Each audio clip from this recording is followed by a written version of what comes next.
जय Hind. Welcome to score enhancer. आज की करंट अफेयर टुडे की नई श्रृंखला है पर्यावरण वन और जलवायु परिवर्तन मंत्रालय वर्षांत समीक्षा।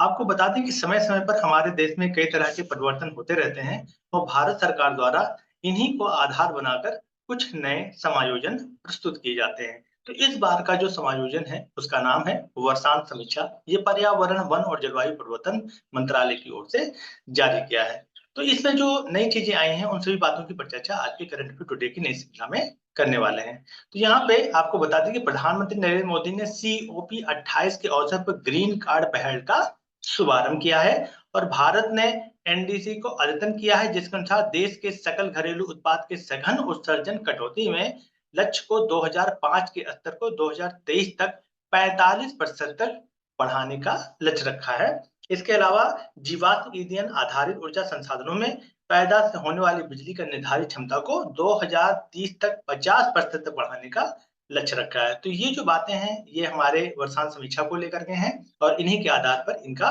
वर्णन किया जा रहा है। प्रधानमंत्री ने अगर इसकी बात की जाए तो विश्व पर्यावरण दिवस पर तटरेखा में आवास और मूर्त आय मिट्टी के लिए मैंग्रोव के पहल का भी शुभारंभ किया है। बाघ सहित बिग बैंड प्रजातियों की वैश्विक स्तर पर संरक्षण के अंतरराष्ट्रीय बिग कैट गठबंधन IBC का प्रधानमंत्री द्वारा भी शुभारंभ किया गया है। अगर हम भारत वन्य राज रिपोर्ट 2021 की बात करते हैं तो भारत में कुल वन और वृक्षावरण का जो क्षेत्र है 80.9 मिलियन है। ये चीज याद रखिएगा क्योंकि ये कई बार एग्जाम में पूछा जा चुका है। यह देश के भौगोलिक क्षेत्र का 24.62% है। और इसकी बात अगर हम जलवायु परिवर्तन के क्रेडिट कार्यक्रम की करते हैं तो प्रधानमंत्री ने COP 28 के अवसर पर ग्रीन कार्ड के दिन के पहल का भी शुभारंभ किया था और यह जो परिवर्तन और जीवन शैली लाइफ आंदोलन के अंतर्गत सरकार की महत्वपूर्ण एक पहलू भी है। ग्रीन क्रेडिट कार्ड 2023 के पर्यावरण संरक्षण अधिनियम 1986 के तहत 12 अक्टूबर 2023 को अधिसूचित भी किया गया है और ये जो नियम है ये स्वैच्छिक पर्यावरण और सकारात्मक कार्यों को प्रोत्साहन देने के लिए है और इसी को करने के लिए स्थापित किया गया है, जिसके परिणामस्वरूप ग्रीन कार्ड क्रेडिट कार्ड जारी किए जाते हैं। इसके प्रारंभिक चरण में वन विभाग के पर्यावरण और प्रबंधन के अंतर्गत निम्नलिखित इसमें भूमि आती है, इसमें बंजर आती है, भूमि और जलग्रहण क्षेत्र को भी इसमें स्वैच्छिक पौधों की अवधारणा की गई है। ग्रीन क्रेडिट नियम 2023 के अंतर्गत की अगर हम बात करते हैं तो ग्रीन क्रेडिट कार्ड का सृजन कार्बन क्रेडिट ट्रेडिंग की स्कीम के तहत किया गया है और कार्बन क्रेडिट से स्वतंत्र रूप से भी ये संचालित होता है। तो ये बातें हो रही हैं हमारे पर्यावरण मंत्रालय की IB रिपोर्ट के आधार पर। भारतीय वानिकी अनुसंधान और शिक्षा परिषद की GCB प्रशासक के रूप में नामित किया गया और यह GCB के कार्यान्वयन और प्रबंधन के लिए उत्तरदायी भी है। GCB के डिजिटल प्रक्रिया में परिचालन को सुविधित करने के लिए और समृद्धि प्लेटफॉर्म के लिए GC रजिस्ट्री भी इसमें शामिल है और इन पद्धतियों में दिशा निर्देशों के अगर अलावा इसकी प्रक्रिया में पंजीकरण और लेखांकन को भी निगरानी के तहत CGP पारदर्शिता और जवाबदेही सुनिश्चित की है। अब NDC के लक्ष्यों में भारत की उपलब्धियां क्या रही हैं इसको भी हम लोग पढ़ लेते हैं।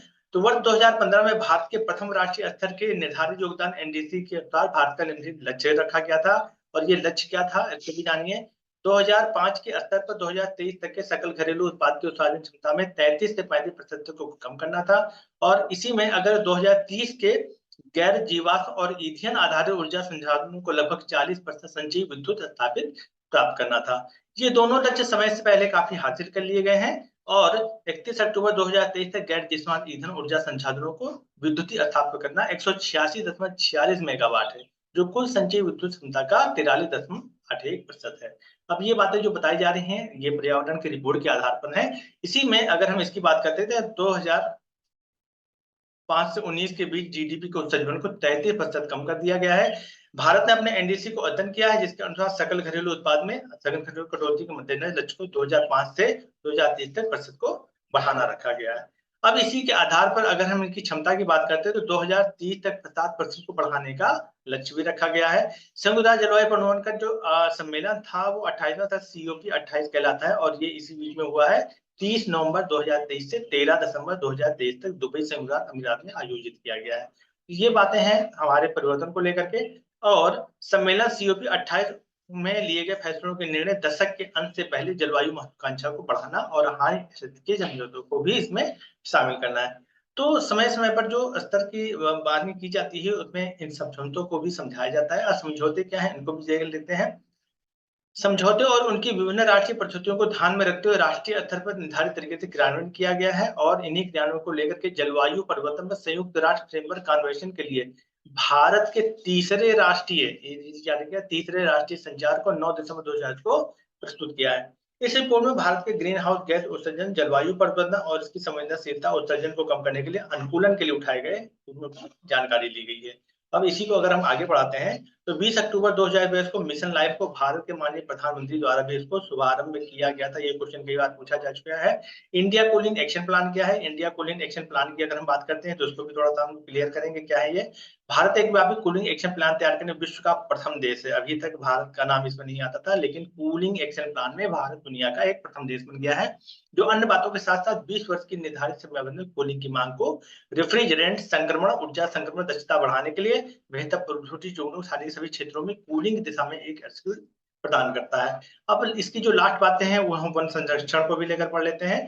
देश में रामसर स्थलों की संख्या में उल्लेखनीय वृद्धि। 2014 के बाद से देश भर में 49 नई आर्द्रभूमि को रामसर अंतरराष्ट्रीय महत्व की आर्द्रभूमि स्थलों के रूप में चिन्हित किया गया है, जिनमें इनकी कुल संख्या अब वर्तमान में कितनी हो गई है? 75 हो गई है। 2014 के बाद से इनकी संख्या में निरंतर वृद्धि होती रही है। इसके ऊपर क्वेश्चन कई बार पूछे गए हैं। रामसर संरक्षण वन रक्षण को लेकर के है। वर्तमान में एशिया में रामसर स्थलों का दूसरा सबसे बड़ा नेटवर्क कहां पर है? भारत में है। ये चीज याद रखिएगा, दूसरा सबसे बड़ा नेटवर्क कहां पर है? भारत में है। पर्यावरण दिवस 2023 में सामुदायिक भागीदारी के माध्यम से रामसर स्थलों के संरक्षण अमृत धरोहर योजना की शुरुआत की गई थी। ये क्वेश्चन आया था कि अमृत धरोहर योजना का संबंध किससे है? रामसर से है।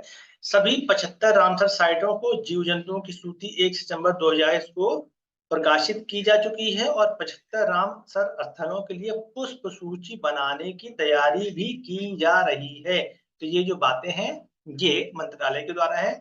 वन और वृक्षा आवरण वृद्धि भारत राज्य रिपोर्ट 2021 के अनुसार भारत में कुल वन और वृक्षा आवरण 80.9 मिलियन हेक्टेयर है, जो भारत के भौगोलिक क्षेत्र का 24.62% होता है।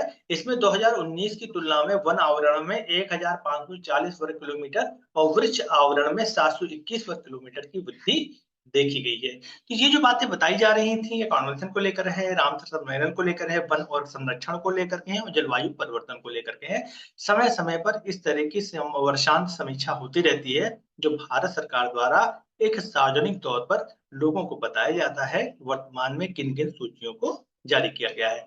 आज करंट अफेयर टुडे की नेक्स्ट श्रृंखला में यही तक। मिलते हैं नेक्स्ट सेगमेंट में नए तथ्यों, नए विश्लेषणों के साथ। तब तक स्कोर एनहेंसर की तरफ से जय हिंद, जय भारत।